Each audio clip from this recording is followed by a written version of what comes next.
This is Somewhere in the Skies with Ryan Sprague.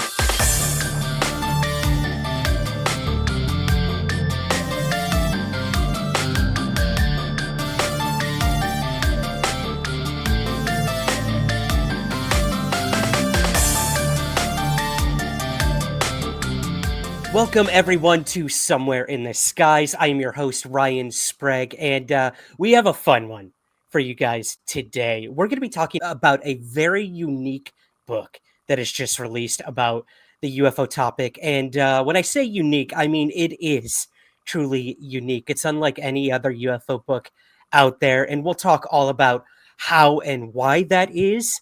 But before we do that, I do want to welcome a return guest and a first-time guest to Somewhere in the Skies, Anthony DeLorenzo and Ryan S. Wood. Welcome, gentlemen, to Somewhere in the Skies. It's great to be here. Yeah, thank you for having us, Ryan. Of course, of course. Now, Anthony, I had the pleasure of having you on, maybe a few months ago at this point, when we randomly connected over the internet, as many, working relationships often do these days. But Ryan, I'm quite familiar with your work in the UFO field, but maybe for those of our audience who may not be, I'd love to get kind of just a background on both of you guys before we dive into your new book, UFOs. Who knows? I love the title, But Ryan, let's start with you. Could you give our audience just a little background on who you are and what you do? Yeah. My interest in ufology stems from my father, who was working on a anti-gravity program or gravity control program in 1967, 68, 69 at Douglas Aircraft Company. And Stan Friedman, for example, came home to dinner when I was, 15 years old, 16 or something. And so I got a little bit of exposure to the subject of UFOs. And that's sort of sparked my early interest. I sort of ignored it for the next 20 years. Kids don't always follow their father's footsteps and so forth. But then I got much more involved. I went to the occasional MUFON conference and had some interest. But then in the early 90s, when the Tim Cooper and Majestic documents started to leak, I got much more involved with my father, and we worked along that path. So my specialty is really documents and UFO crashes and AI, actually, for my ufological interests. And then really in the early 2000s, 2003 through 2008, I created and managed and implemented the UFO crash retrieval conferences in Las Vegas. 500 people for a weekend, typical death by PowerPoint experience. But lots of networking. It was quite an affair. And, of course, this is all 18 years before David Grush ever showed up and said, oh, yeah, crashes are real. But George Knapp was there, with George Norrie occasionally, and Friedman, and all these players, Dolan and Howe and Redfern and on. They all came and talked in a variety of ways. And then I had kids, so I took a breather for like 12 years, and I've reemerged into the field now. And so that's my ufological experience. And maybe later I'll tell you about my day job.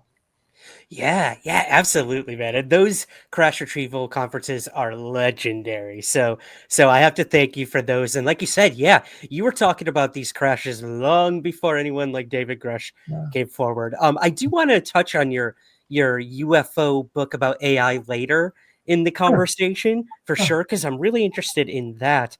But yeah, that's awesome. And Anthony, we got to know you a little bit on the live stream a couple months ago, but maybe give our audience a little bit of background on who you are and what you do, if you don't mind. Sure. I'm a humanities professor here in New York, and I've studied history and philosophy and other subjects for a long time, and was always open-minded to everything. but just by chance, I'm one of those people who grew up with tons of interest, but I never was into like Star Trek or Star Wars or really UFOs, flying saucers, aliens. I always kind of like assumed that there's something out there. And but then as I studied more and more subjects over the years, I came upon the actual government history of the government involvement with the UFOs, which was honestly something that was never on my radar, to be honest. And so about 4 years ago, I started studying the subject intensely. I'm kind of one of those people where if I want to learn about like something, I try to learn everything about it. So I've been doing that for a while now. And that led me to reaching out to Ryan, because I came across Ryan, and he got back to me. We talked and we started this project earlier in 2023, or even before that, I think.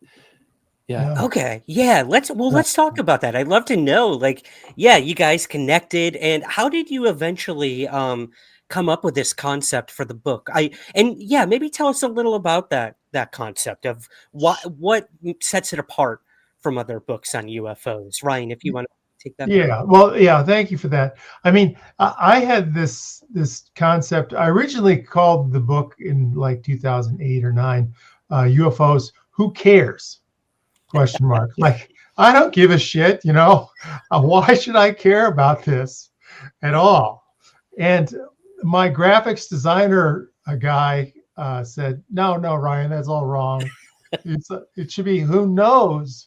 And I created a little tiny pre-publication version of this that had maybe 100 quotes in it. Now the new one has 180, and Anthony did a great job of expanding a bunch of areas that we needed to expand to be more effective and cover a broader swath of the public. So the first version, it's half as thick and had formatting errors and the page numbers weren't right and so forth. I really should probably just burn the rest of them. But that's the sort of origin story. But I always knew it was, powerful, in that what you really want is something that would appeal to a really broad audience with highly credible quotations and information that would appeal to people. Yeah, and I might even put a few, if you guys don't mind, a few of the images of the pages up on the YouTube version of this to Sure. show the audience, kind of walk them through what to expect. Every single page or pages is like one person. It's their quotes that they've had about the UFO topic, and their kind of their history, their bio, their involvement, maybe either in the topic or just their involvement in the world, whether it's celebrities, government officials, scientists. And that's what was really cool, how you guys kind of broke it down. You've got one section for celebrities, one for astronauts, which is a topic I've been meaning to do an entire episode on for a long time now, is astronauts and UFOs. And boom, right there, you guys have like half a dozen to almost a dozen astronauts who have talked about this topic as well. Yeah, I do want to just give you some real-time information, really, for Anthony. I was down at John Schuessler's house in Colorado, who used to be the director of MUFON, and he has this massive collection. I mean, it just dwarfs everything. And I was showing him the book and talking to him about that, and he said, "Well, do you have McDivitt's astronaut McDivitt's conversations?" And I said, no, I don't know anything about it. I said, "Well, I have the original recordings of that, and so I don't know what he's going to say or what's on it, but we're going to add to that." And my impression is that there's something juicy in there. And there's other people that we want to add as well. Yeah, and there was others too that have been quoted as saying things, but they never confirmed it 100%. So there were some we didn't put because they're very speculative, and some have even denied it. But like Gordon Cooper says in there, he says they were under strict secrecy according to him. And and also Ryan, John Glenn, I recently found that he definitely had some statements, but we could add him too. Yeah, that's what the revised edition is for, right, guys? This book will constantly be in evolution, which I think is really cool as well. Point. Well, while we're on that topic, I might as well share from your book my favorite astronaut one, if you don't mind. Sure. And I'd love if you guys have any comments on this. So the one that really stood out to me in the book was James Irwin, Apollo 15 astronaut who landed on the moon in 1971. And he would tell a pilot friend of his the following, and I want to do the whole quote here, if that's okay. Sure. He said, quote, "I'm going to say something that is top secret. If you repeat it, I will deny having said it. We weren't there on the moon's surface for more than an hour, and a saucer landed a mile away from us. We asked Houston if we could motor over there and say howdy. They said, no, ignore them and pretend they're not there and carry on about your business. All the time we were there, we saw no movement from the saucer, and they were still there when we left." Crater right in the center of it, and that one has fragments around it that have glass exposed on them, where the larger crater does not have any glass exposed. Just a smaller crater within the large one. I tell you, looking even that way, the sun angle, whoop, by golly, it's pretty bright. Joe, I'm going to swing the camera around towards the ground. And now it's pointing back at the limb, but down. So that one, I mean, Yep. I've heard of the Gordon Cooper ones or, a few of the other ones, what Buzz Aldrin has said, but this one really stood out to me, guys. I mean, it's almost too good to be true, if true, that old adage. But what do you guys make of what James Irwin had to say there? Well, it dovetails with the whistleblower testimony of Bill Tompkins or William Tompkins, who there's the 3-volume set of books from Tompkins that support his secondhand information about, yes, there's craft on the moon lined up along the crater. It's funny how Tompkins says that there was multiple craft, and Irwin says there was one saucer. And so I don't know what to make of that, but that's interesting. Yeah. Yeah, and you always hear, like, everyone always asks, why didn't we go back? Why haven't we been back to the moon? And, maybe it's the space program lost funding. There's always that excuse. But then, a lot of people do believe it's because they saw something there and were almost told or warned in so many ways not to go back. But Anthony, yeah, do you have anything to add to either this quote or just astronauts and UFOs in general? Yeah, it's a really interesting topic. I could say that. And, I spent a lot of time with a lot of the astronauts in this book. Irwin was one of the ones I didn't. Like, that was one Ryan had. So I want to actually dive deeper on the Irwin one. A lot of the other ones, I had went and looked at all the interviews and done that. But I would say, as far as the sightings on the moon, the Aldrin one is interesting because he definitely said something. And then if you look at the Larry King interview, Larry King kind of like pried it out of him a little bit and that they saw something. Of course, it was explained away as like a reflection. But then you have like the Neil Armstrong story, which came in like the Timothy Good book and so forth, that they saw something up there, landed. And then you hear the James Irwin story. I mean, it's definitely, I think it's possible. One of the books I'm reading now is one of the early Donald Keyhoe books, and they were seeing things on the moon. Like one of the leading astronomers from Harvard was saying that he was seeing what he thought was artificial on the moon, and the Air Force was like suppressing him speaking publicly. So it's kind of interesting. There's a lot of things there. I might add the one that I like a lot, because I knew Edgar Mitchell was his comment, which I'll read. Yeah. Yes, there have been ET visitations. There have been crashed craft, which is music to my ears. There have been materials and bodies recovered, and there is some group of people somewhere that may be or may not be associated with the government at this point, but certainly, I mean, maybe not, implies maybe an off-world civilization or breakaway civilization, which is the buzz of Michael Salla and others. And they've been attempting to conceal this knowledge or not permit it from being widely disseminated. So that was, his comments in 2000. So astronauts, I think, it was Anthony's good idea to say, well, what are we going to lead with? And he said, astronauts. So, oh yeah, I mean, and, yeah, well, to add to that, I mean, who's more credible than those that have actually been to outer space, like literally on another moon or planet or satellite?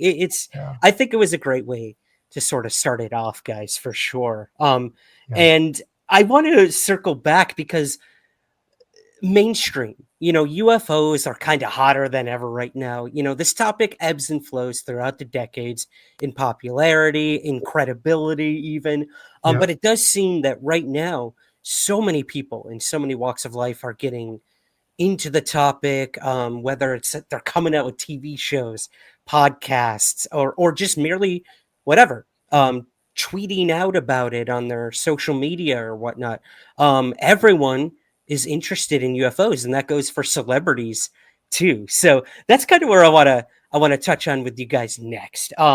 My favorite celebrity quote that you had in the book is that of Kurt Russell, the actor, and his involvement with the famous Phoenix Lights UFO incident. So, I'll go ahead and read it here right now. And then I'd love to get your guys' thoughts on celebrities and UFOs and what importance they have in this topic, if any. But here was the Kurt Russell quote about having not only seen the Phoenix Lights, but having reported them, which is actually way more important. Oliver and I were flying in. I was flying him to go see his girlfriend, and we were on approach, and I saw 6 lights over the airport in absolute uniform in a V shape, and Oliver said to me, I was just looking at him, and I was coming in. We're maybe a half a mile out, and Oliver said, "Pa, what are those lights?" And I then it kind of like came out of my reverie, and I said, "I don't know what they are." I said, he said, "Are we okay here?" And I said, "Yeah, I'm gonna call him," and I reported it. And they said, "We're not painting anything. We don't show anything." I said, "Well, okay, I'm going to declare it's unidentified, it's flying, and it's 6 objects." Mm-hmm. We landed. I taxied, dropped him off, took off, went back to L.A. Never said a word. He never said a word. I never thought of it. 2 years later, Goldie is watching a television show when I came home. Yeah. And the show is on UFOs. But as I came home, "Hey, honey, how's it going?" And I'm kind of hearing the TV going, and I stopped and I started watching, and it was on that event. Now, that was the most viewed UFO event. Over 20,000 people saw that. And I'm watching this, and I'm feeling like Richard Dreyfuss in Close Encounters of the Third Kind. It's like, why do I know this? What? And it's not clear to me. And finally, I said. Then they said a pilot reported it. A general aviation pilot reported it on landing. I'd never thought of it since then, and I said, "That was me. That was me." And I said, "Wait a minute. I'll go to my logbooks." So I went to my logbooks, and there was the flight at that time, and I didn't mention anything about the UFO. The fascinating part of that to me is that it just went literally out of my head. Yeah. And Oliver never mentioned it. And had I not seen that show, I'd have never thought of it again. Amazing. Now, that, to me, was the weird part. So he was literally like the first person to report the Phoenix Lights officially, which is crazy to me. But yeah, whichever of you guys want to take that next. What role do celebrities play? I mean, you have a ton of quotes in the book about it, so they must play some big role. And do you put credence in what celebrities have to say about this topic? And do you have any favorites? Throwing a lot of questions at you. Yeah, go ahead, Nancy. All right. Yeah, I think that was definitely an important part of the book for us. And what we talked about was, and what I believe is that the celebrities are important for this topic because they can get more people talking about it. I think still your average person is still kind of just defaults to this is kind of a fringe topic, and it's not really something serious. But we know otherwise in how the government's handling it and the whole detailed history of it. So, yeah, if some big name celebrities were talking about it, more people would be talking about it. So we found the ones that have said something about it. We put them in the book. We want to also, the ongoing project is to try to get more celebrities, because I think if they say, just simply raise awareness about it, and use their wealth, use their position to reach a big audience and say, hey guys, this is like, something's really going on here. We should deserve to know more about it. I think that would make a difference. Yeah. Key word being, I think, awareness there, Anthony. That's a good word. Ryan, what do you think? Yeah, well, I mean, I want Taylor Swift to tweet about it, or do something. Get those 100 million people fired up. So that's the goal. In the original version, the celebrity section was particularly weak, along with a religious section. And Anthony did a lot of work on that section, both the sections, and tried to flush them out, because we felt that was really important to try to engage more and more people, not only in the music celebrities, but in the sports celebrities and in the news media, and try to hit these different genres of potential relationships or authority, or looking up to from the public's point of view. Is that I don't trust scientists worth a shit. I only believe in what XYZ celebrity says. It's probably not that clean, but nevertheless, that was the goal of having this cross pollination, this huge swath of different people, to allow greater bonding and authority and credibility amongst a broader and broader audience. And so that was the goal. And as Anthony mentioned, we do want to try to rope in more and more celebrities. And I think the book can give them cover to say, oh yeah, here all my friends have said something profound. Well, I want to throw my hat in the ring and say something else. And hopefully we can get that sort of information coming. I think it'll take a certain amount of luck and exposure and time, but we're certainly urging that. And we'll do some active work to try to solicit that as well. So to anybody in the audience that has a Rolodex of A-listers in the world, please reach out to Mr. Sprague and we can go make it happen. Yeah. Absolutely. Call to action. You guys have a call to action at the end of the book as well. And it's true. Like, if anyone watching this, listening, if you're in the entertainment industry, music, sports, like if you're a WWE wrestler, I don't care. Like, reach out to us. Tell us your stories and get it to Ryan and Anthony, and we'll archive it, so that it's there, that it's, it's put somewhere where it can live. And we can have it, because you guys, not only is it like quotes from celebrities, but you had UFO sightings from celebrities. Experiences, yeah. Oh my God, man! Muhammad Ali. You had John Lennon. You had Miley Cyrus, Demi Lovato. Like, the spectrum was just insane that you guys were able to bring together. Well, before we move on from celebrities, did you guys have any favorites that you can remember from the book at all? One that stood out to me was Ali.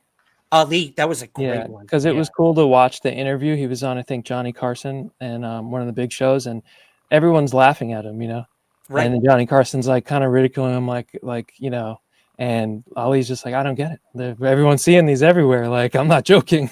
Right. So it was fun to watch that. Yeah. That was a good one. Yeah. I guess there's a couple that stand out to me, but because I'm interested in the technology and the gravity control. We all know that saucers have some sort of gravity control. The quote from Ben Rich at his retirement in 1993 at UCLA, where he basically says we have the technology to take ET home. We found a mistake in the equations, and we now can travel to the stars. And so when you say I found a mistake in the equations, it implies that you really had bright people working on trying to figure that out, and they sort of figured out the mistake in either Einstein's general relativity or Maxwell's equations, or the combination of the both, or something with um,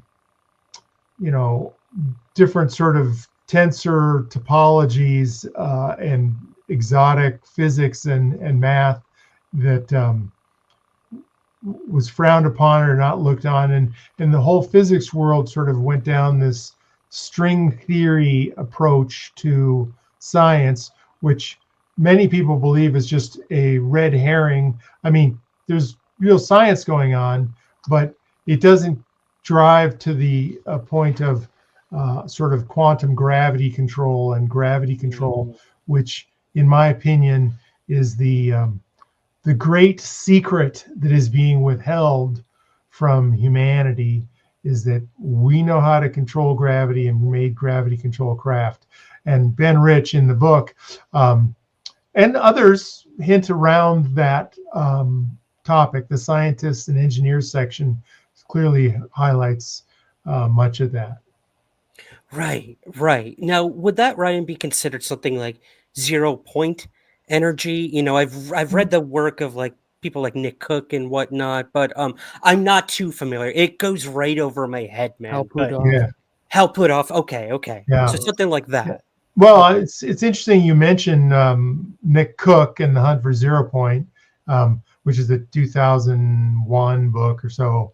But the arch villain in there is a guy by the name of George S. Trimble, who was head of the Glenn L. Martin Research Institute for Advanced Studies, which I believe is the group that cracked gravity that Ben Rich was talking about somewhere back in 1958, 1960 or so. And, some people say, oh, we got gravity trapped back into the World War II time frame. And there may be multiple groups making multiple efforts at different time frames in history, and they don't talk to each other. So it's hard to know, but that book by Nick Cook is a fun read, and I enjoyed it. But that's sort of my comment about the origin of anti-gravity. Interesting. Well, I do want to move to scientists and engineers because I have another favorite quote that you guys were able to extract from all of this. But you did mention, Anthony, about religion.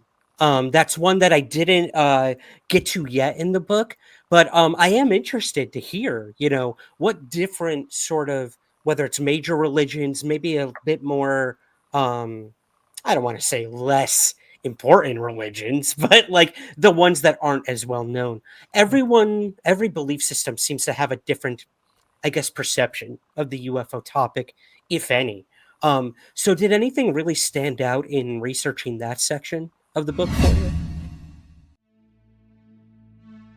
Greetings, everyone. Ryan Sprague here, host of Somewhere in the Skies. For over 7 years and more than 400 episodes, the Somewhere in the Skies podcast has always been free to listen to, but it's not free to create.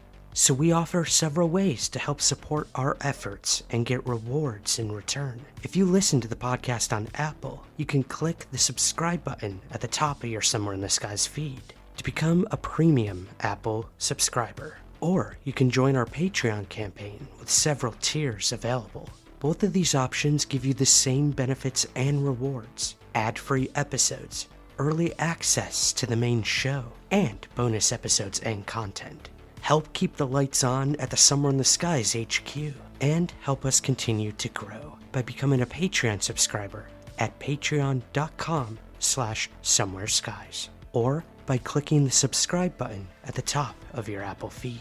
Thank you for your continued support, and keep looking up.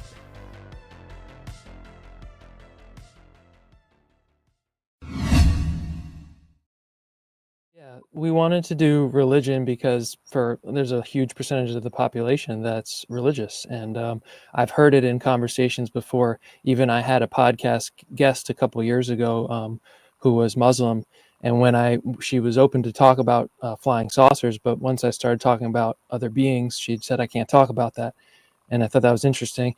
And just having different students of different backgrounds over the years. So we looked at each major religion, and then a number of indigenous religions as well, or other types of religions or spiritual traditions. And like you said, yeah, they all have different specific things that they say, but the themes that I saw tying them together was that unanimously they all said there's nothing against our religion that about other beings existing in other worlds. They all say that, and they also, it's no surprise. They basically are all saying that in one way or another. Some of the other ones, for example, the Native American that we have in there, and then the Zulu shaman we have in there from Africa, they say of more of an ancestral history, oral history of contact of many thousands of years ago. So that's interesting as well. But we just want to present that whole spectrum, and people can look right there and see what these people are saying. Includes the Pope, includes very high-ranking people in all the religions. Yeah, Dalai Lama, for example. Yeah, Okay. the Dalai Lama said Buddhist literature mentions countless worlds. So if we use our common sense, it's difficult to say that we humans are the only life in the universe. And so there's an example of Anthony, what he just highlighted is that this sort of common thread of, we're not alone in the world. It's kind of arrogant to think that we're the only people, and the astrophysicists would say, the probability is one that there's lots of other, civilizations, advanced civilizations in the universe. So Yeah. Well, and it's funny. I love telling this story, and I'm sure my listeners have heard me tell it before. But I grew up Roman Catholic, and I remember I would go to confession like once every 2 weeks or something. And I remember one time I was waiting to go into the confessional booth at my church in Syracuse, New York. Anthony, I'm originally from Central New York, Right. and I was so nervous because I knew I was going to go in there, and this is going to be the time I was going to ask my Catholic priest, is it like a sin for me to study UFOs, to research UFOs? I mean, I was like 14 at the time. I started my UFO research 1 year prior when I was 13, wow. actually. But, I always had this struggle with, is this okay? Because I always heard like we're made in God's image, blah, blah, blah, blah, blah. And I remember going in there, you got the partition between you two. And I just remember going in and him saying, okay, confess your sins. I'm like, actually, I got something else. I want to ask you a question.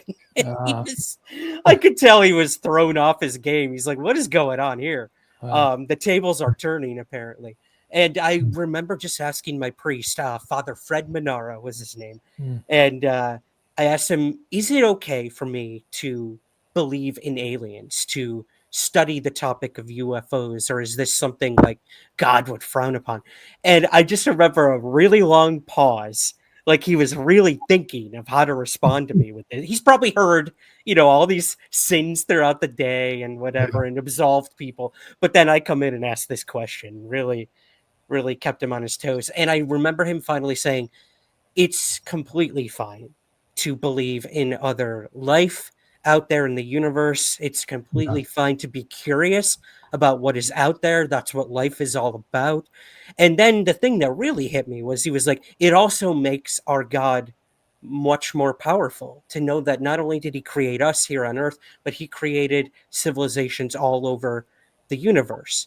And that really stuck with me. No matter like where my spiritual journey went after that, and if I continued practicing Catholicism as it was then, is a whole different story. But that stuck with me, what he told me. So I think that kind of proves right there, yeah, like it's okay. Every religion believes in something else out there. And to your point there, they all say that in a different way. It's saying that the person that we can't assume to know, like God's abilities, they all say that, in the religious section. So if God, as they conceptualize it, could create as many worlds or beings as it would want to. So Right. Yeah. Very interesting. Yeah. I'll give please. you another sort of perspective. I mean, many people say, aliens are the devil. Right. And that's the big dichotomy. Is it good or evil? And then, if you start to say, well, suppose Jesus, Muhammad, John Smith, etc., are not, human beings, they're aliens. Mhm. And you're all being manipulated for some end or goal. Why is the book of Enoch, widely discouraged within modern Christianity? And so there's always that tension in there that some people have. I would say the majority do not. But the vocal minority might, I've heard that a few times. But my attitude is we're all God's children, and have at it, and keep doing what you think is the right thing to do in life. I love it. Yeah, and by the way, the 10 Commandments are sort of universally practiced or embedded across all the religions of the world. I mean, you don't want to murder people, you don't want to steal, etc. And I think there's actually 12 commandments, but there's it's not 10, it's more than that. But anyway, I just that's sort of my extent of my religious discussion. No, but that's such a good point. And I think, it does. You're right. It's sort of a universal thing. Like every religion believes, like, do unto others as you would have. It's so, if humans make things so complex, like if we just stuck to these core things, we'd all be fine. But that's a conversation for another time. Let's just hope that if there are alien civilizations out there, that they do abide by sort of those same commandments for our own sake too. But yeah, it's a fascinating section of the book for sure. But let's move to kind of, I guess, the last two sections I want to cover with you guys here. And then I want to ask you some other questions here too. Scientists and engineers really caught my attention as well. And you have a great one from Dr. James McDonald, which if you guys haven't looked into his work in the UFO field, go do it right now. He's one of the best UFO researchers we've ever had out there, and he was a physicist and a meteorologist, actually. We have in the UFO problem a very strange situation here for 20 years plus. Essentially similar phenomena have been reported all over the world, large numbers in the U.S., officialdom ignoring them, Air Forces ignoring them, and yet apparently a steady increase in the numbers of reliable reports from people in all walks of life seeing these objects that are not products of our technology, that are not meteorological astronomical phenomena, hovering at low altitude, increasing numbers in urban areas, and collectively we don't know what's going on. That's an extremely unwise situation, no matter how you view it. We do not know what is involved in this problem. There are no strong indications of anything resembling hostility. I see some faint indications of hazard and danger, but in general, to have this possibility that the world is under something resembling reconnaissance, possibly from some extraterrestrial source, and to go on about our petty ways collectively doesn't seem to me to be a wise situation. So I'm trying to get scientists and governmental agencies to take a look at this at a highly accelerated pace. Very outspoken on the topic, and one of the quotes you guys have here in the book, two of them. I'll do the first one here. The scientific community as a whole does not take the UFO problem seriously because it lacks experimental data. It is the youth of 20 who cannot find a job because they lack the experience, and they lack experience because they cannot find a job. I love that sort of analogy of like, this is a big reason why scientists do not get involved, because there's no like evidence when it comes to this stuff. Once a UFO is here, it's like gone in the blink of an eye. Like there's barely ever anything to experiment on or do anything about. But in return, if no scientists are investigating it, that's a problem too. So you've got that whole chicken and egg situation. And that's what I loved so much about his quote is we need scientists who are willing to take that chance. Otherwise, we'll never get that evidence that those same scientists seek when it comes to this topic. So I loved that quote. And then the other one was, he said, my own present opinion, based on 2 years of careful study, is that UFOs are probably extraterrestrial devices engaged in something that might very tentatively be termed surveillance. And that one stuck with me too. Like we've been thinking that for years in the UFO world, that a lot of these craft are here to keep an eye on us, or, the black triangles, they move so slow, they're so low. Are they mapping the planet? Sort of things like that. Those have been theories put forth. But yeah, do you guys have any thoughts on either one of those quotes from James McDonald? Yeah. Yeah, well, I'll jump in. I mean, there's lots of data. The question is what people consider really useful data. I mean, Project Grudge and Project Sign and Project Blue Book created all these sighting reports. You can do statistical analysis on it. And there's a lot of knowns and unknowns. And it's all the unknowns that are the most exciting. And there's some very interesting unknown cases or poorly understood cases, which suggest physics insights and actually suggest man-made stuff. Like there's a whole raft of cases where there's smoke rings associated with a craft, the Rex Heflin photographs, and there's stuff in France where you see and you got pictures and it puts out this acrid black smoke ring, and you go to yourself, well, no, ETs don't have smoke rings. There's something else going on here. Is this our work, man's work? So they're not burning hydrocarbons.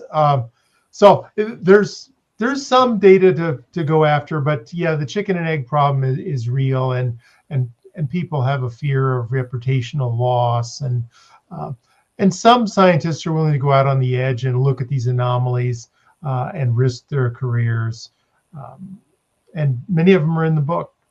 Yeah, absolutely. Anthony, do you have anything to add to the science and engineers topic? Yeah, I mean, there's so much you could say, like Ryan was hinting to in part, going down the physics avenue of it all and what different scientists have said, the ones that were involved in the OSAP program and did all these technical papers on how could the UFOs be operating. That book is really interesting, the 2023 one from James Lukatsky. But going back to James McDonald, which I also like that quote a lot, and I have read a good amount about James McDonald. He was definitely very interesting, like one of the highest credible astronomers of the early days of the UFO sightings. And I think actually I have noted somewhere that he even had a sighting. He had a disc sighting near one of the bases. I believe so. Yeah, want to add that in, but that got lost in the shuffle. But yeah, I think on the science thing, one thing that popped out to me while you guys were talking was this idea that in order for the scientists to have that data, like you said, right, that data is, apparently out there from all the research, all the whistleblower testimonies now before Congress of the crash retrievals, of all that, right? So there are scientists apparently that have been working on this because they had the data, but the public scientists or ones that are not in classified black programs don't have the data. So that's how I guess I'm looking at it from the outside. Right. Yeah. Yeah. And I might add that I created a tool called UFODEX, UFODEX.com, which has 500,000 pages of data. And you can ask it any question you want. Tell me about sightings on the moon. And that's the one I'm going to run for you, Anthony, and email it to you. Nice. Or anything else that you want to learn and tap into the vast knowledge base. And people live all over the place, and you could say, well, tell me about the sightings in my town. and it's surprising how often there's lots of data, about that. So, but anyway, that's shifting a little bit to military people. I mean, one of the military quotes that I like a lot is General MacArthur. It says the politics of our future are going to be cosmic and interplanetary. And this is in 1955.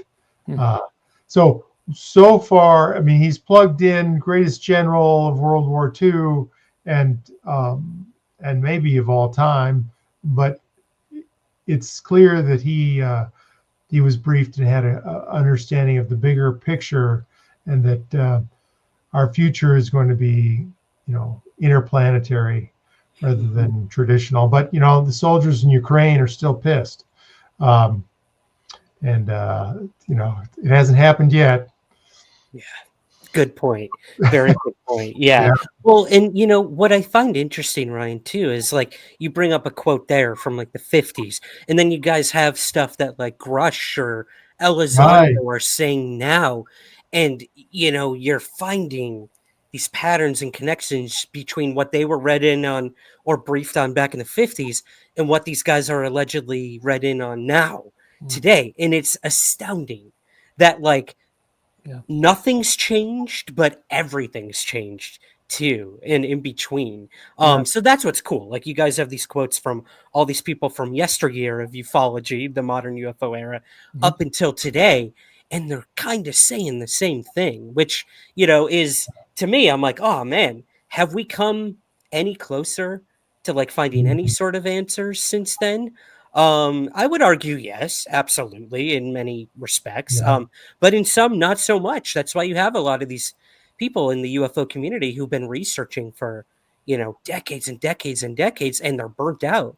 They're tired of it. They're like, yeah, I've heard this all before. They said that back in the 50s and 60s, and they're saying the same things now. Oh, you guys think the term UAP is cool and fresh and new? No, they were saying that back in 1948 or something like that. Yeah.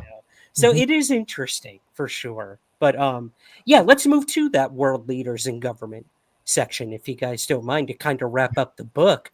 Did any other ones really stick out to you? This is probably one of the biggest sections of the book, to be completely honest. And there's so many military people throughout the world, not just the United States, who have commented on this topic. And that says something, because we all know everything UFO related, whether it's debris that's been recovered or, official scientific investigations of these things, it's all done through the government and the military.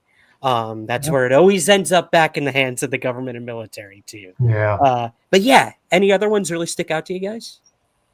Well, I think, one of the things that overlapped my thinking originally was that I was always fascinated by the cross section, the complete preponderance of the evidence, preponderance of the quotes. The fact that you can find virtually all the presidents have made a quote about this in some form or the other, and not just the U.S. ones, but Margaret Thatcher and Gorbachev and others. Yeah, there's others too that we're going to add. Eric Gairy from oh yeah, he was at the UN conference.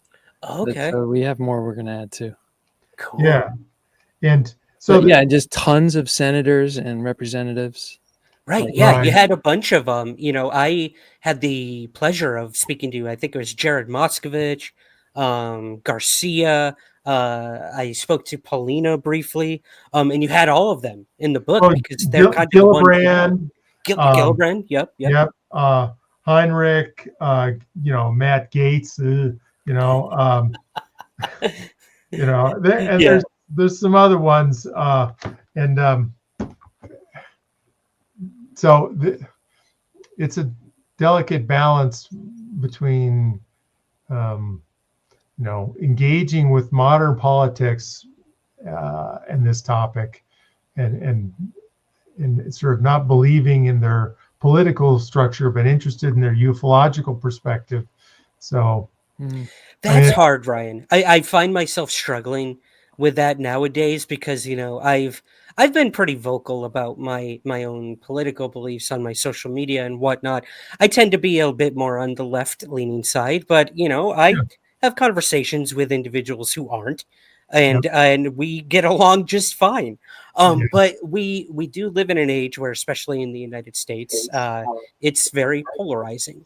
Political beliefs right now, clearly. Like there's no yeah, getting around that.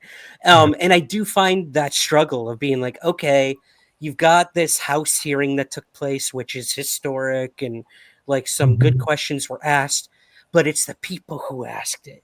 And that's always going to be a problem for somebody.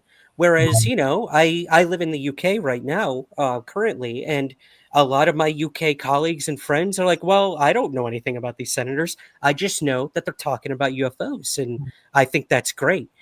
So it's weird. It's a Yeah. weird time for politics. It's a weird time for UFOs, and of course, that's the same time that they're starting to really merge Yeah. together, right? Yeah. Yeah. And I would say also, though, that going back to the history, there was a lot of senators and Congress members speaking. For example, in 1958, there was a big push for hearings, and I happened to get this old magazine. I was getting it for another subject before this last hearing in November, and I happened to read an article that was in there, and it was about a dozen Congress members in Oh, wow. 1958, and yeah, we have to add some actually, and they okay. were all saying the same thing, and that's why it was kind of crazy to me to what you were saying before, Ryan, because it was like, damn, we had this hearing in a week. And I was like, and it's eerily, and this was in 58. And I'm like, it sounds like the same thing. And I was Right. like, wow, how far have we come? You know, it made me really think. Yeah. Yeah. Yeah, which I think is what your book does really well, is you can look at something from 50 and then 2024 Right. and be Right. like, Right. wow, And I think what crazy. too is like right now, we're looking at our lifetime is how I look at it anyway. Like it could still get kicked down the road another 60 years, and Yeah, I Right. might never see anything. Like, I don't know, but Yeah. maybe if we keep talking about it, if we keep putting, books out, maybe more people will yep. Yeah. bring it up. And Well, and I think what this book does the best, guys, is it's a conversation starter. Mm. Like this, you know, yeah. when people come to me and say, "Yeah, exactly. I've got it right on my shelf back here Yeah. too, guys, if That's you're right. watching this on YouTube." It's a book that you can pick up and put down, you know, and just show a couple pages to someone in your family or a friend who is like, "Hey, you're really into that. Like, is it Yeah. real?" I'm like, "Well, look at this book. Read this quote by so and so, and you Right. tell me Yeah. if it's real." Yeah. So, yeah, I think you guys really tapped into something like I mentioned in the beginning, unique here, but essential too.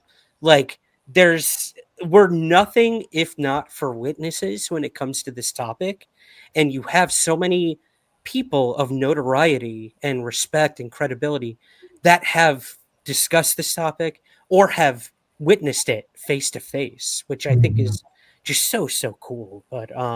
Yeah. But yeah. What anything else you guys want to add about the book before I move on to some final personal questions for you? Sure. I would just like to tag on very briefly to the end of what you Please. said, Ryan, by saying also in it, it's and for some people, it's more than just quotes. It's actual documentation, declassified documentation. For example, the General Nathan Twining memo, which I think Right. is really important for people who are new to the subject and might be thinking, I hear a lot of people that are new to the subject, and they say, people can make videos of anything now. I don't know. They don't believe, but it's like, go back to 47 and look at what the top commanding general of the top air technology intelligence unit of the Air Force was saying as a private behind the scenes memo that came out 50 years later. And he was saying, they're not visionary, not fictitious. They're real. They're metallic, disc shaped. They make no sound. So it's like, it's right there, and I just would say Yeah. that. Air Force Regulation 200. But yeah, UFOs, who knows, is, it's available on Amazon, and it's this wonderful compendium of 180 or so quotes from famous people and their bios. And that's I agree, Ryan. It's wonderful to have a high credibility document, you can show people and engage people that are not really interested in the topic, or just have a lukewarm interest, and try to get them enthused. Yeah, absolutely. I told my sister, like, yeah, celebrities have seen UFOs. And she's like, oh, yeah, who? And I'm like, Snooki, Demi Lovato, Miley Cyrus. And she's like, oh, hold up. Yeah. Okay. Like, now we're talking. Now we're talking. So, Yeah. again, yeah, Yeah, I think it's yeah. such a cool sort of cohesive thing you guys have put together here. But I'll put links to the book in the show Sure. notes as well, guys. But last question for both of you guys. Anthony, first I want to get I read in your bio about this cool thing that you're doing, which is called the Teachers for Responsible UAP Education. True. So could you tell us a little about that before we wrap things up? Yeah, well, I thought a long time for a cool acronym, and I finally found that one. So that was a big motivation for it, to be honest with you. But no, I really did register a nonprofit. And yeah, I'm just looking forward to the future. And if we get more disclosure, and maybe it's even something that can be proactive, it should be actually. Right now, students should, at the high school level, at the college level, maybe even earlier, should start learning about this, just the facts about it, and ask the questions as a critical thinking process. I think if more people are educated about it, I think it's just an extremely fascinating subject for all disciplines of study. So that's what True is. Yeah. And I'm, working on, I have a couple of people. Actually, Ryan, I might ask you if you're interested. And but yeah. Nice. So that's kind of what that is, Ryan. That's pretty cool, man. And like I said, UFOs are making their way into academia more and more each day, whether it's historically, sociologically, religiously. Like, you're starting to hear of these courses pop up everywhere across the world, in the college level, some in high school, even, like you said, about academia is rough with the UFO subject, I have to say. Yeah. But I hope we see a gradual shift, Yeah, for sure. For sure. Ryan, to wrap things up with you, I'd love to hear just a little bit more about your book, AI Ufologist. Now, this is an interesting, AI is the talk right now. It's all the craze, So what does AI have to do with the future of UFO research? Well, the charm of going to a UFO conference, or sitting around a table with people that are knowledgeable, is that you get all these different perspectives and knowledge bases in a dynamic conversation. And that's what can be enabled with this tool. In essence, 500,000 pages of perfect recall and cross correlation is not possible with human beings, and it is possible with AI. And it keeps getting better and better. And so that is where I wanted to go with it, and allow people to ask their questions. And for me, it started like, this is my business. I was doing research on nuclear fusion with our AI tool at Electric Fusion Systems, and then decided, well, what happens if I just give it a bunch of data from ufology and ask a question? And so I did that, and I got, I asked it, what's the ET agenda, which is the first question everybody asks, and why are they here? What do they want? And the answer was so good, and in 30 seconds. And then I asked another question: why do they abduct humans? Why do they keep it secret? And ... For the next 30 questions that fascinated me, I encapsulated that into this book, The AI Ufologist. Using this tool, I kept adding more data to it, and it became an obsession for several days. I was like going 16, 18-hour days. I was just like, unbelievable. This is so interesting. You'd remember a lot of it because you've been familiar with the UFO field for a long time. But what blew me away was, oh yeah, well, I forgot 50% of that, or I didn't understand all that, or that's a great insight.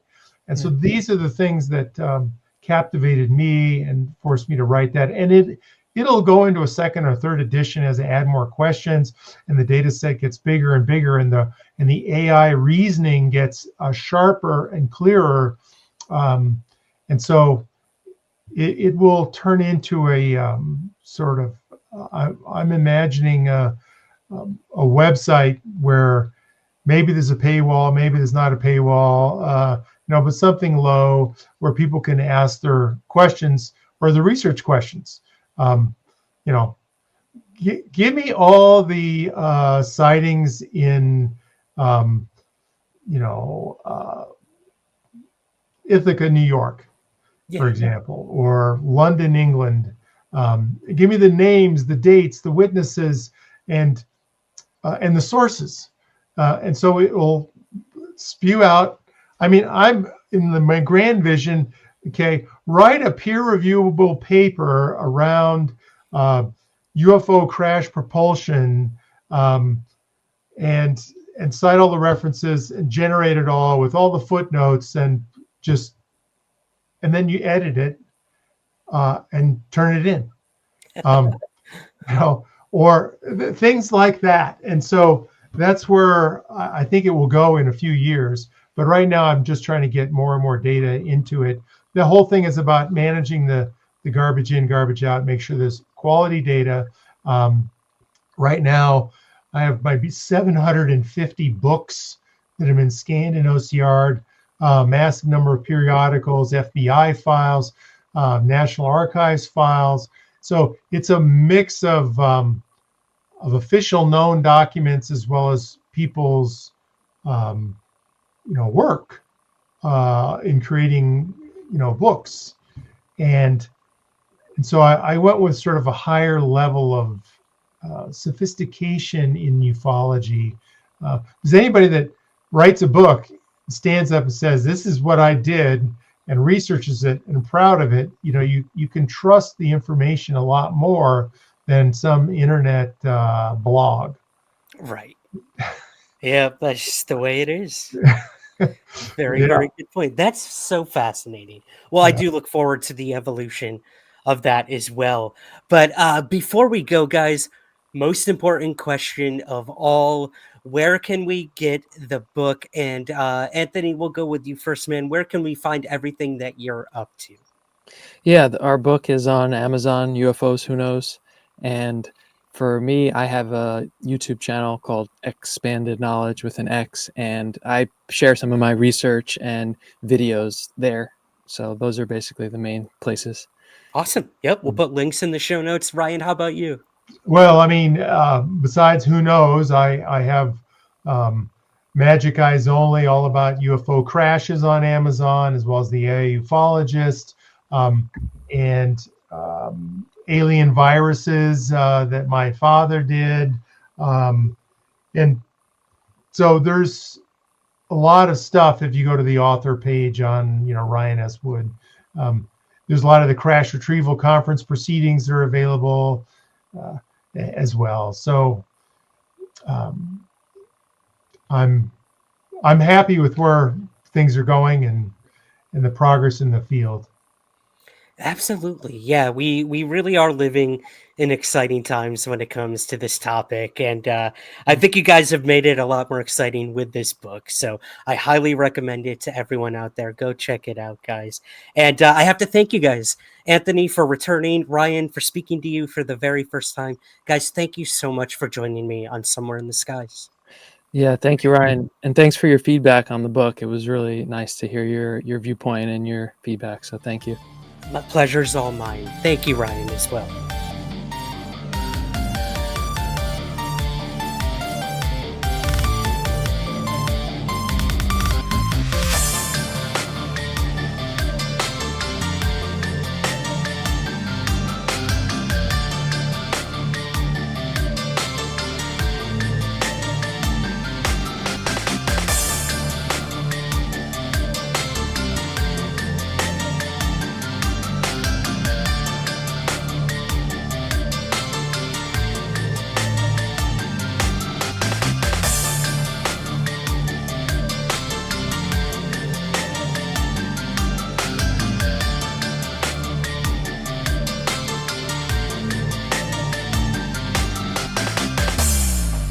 The Somewhere in the Skies podcast is part of the LIONSGATE Sound Network.